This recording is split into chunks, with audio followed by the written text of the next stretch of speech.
Știu că ai văzut că te-am sunat. Poate mâncai, poate erai ocupat. Am lăsat telefonul jos.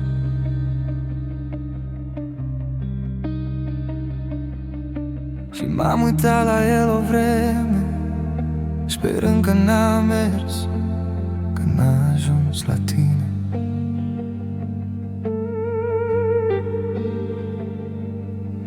E liniște în casă și aude doar ceasul din privire și caut motive să nu te fi deranjat.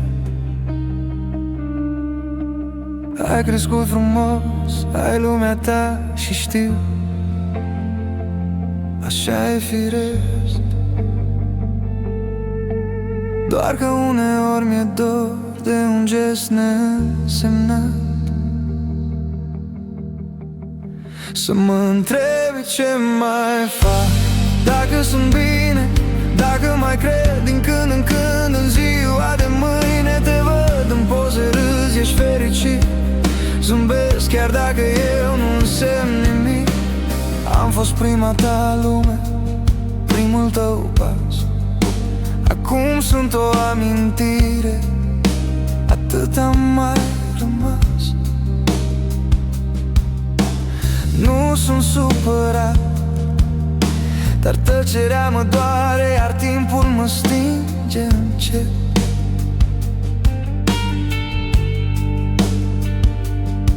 Te sun eu, mi-ai spus, și am crezut ca un copil ce așteaptă tăcut.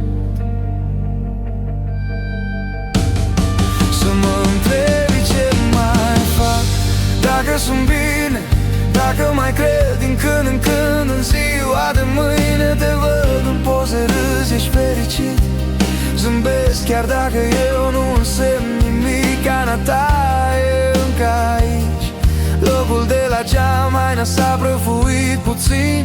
O ating uneori când mi se face dor.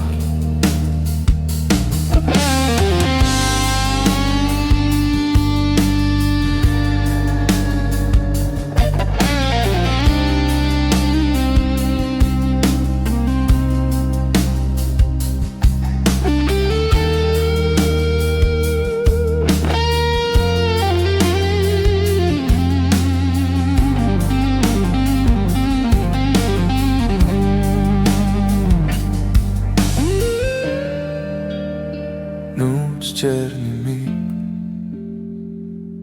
nici explicații,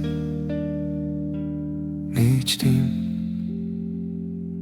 doar să mă întrebi ce mai fac, dacă sunt bine, dacă mai cred din când în când în ziua de mâine. Te văd în poze, râzi, ești fericit, zâmbesc chiar dacă eu nu însemn nimic. Doar să știi că sunt aici, încă te aștept.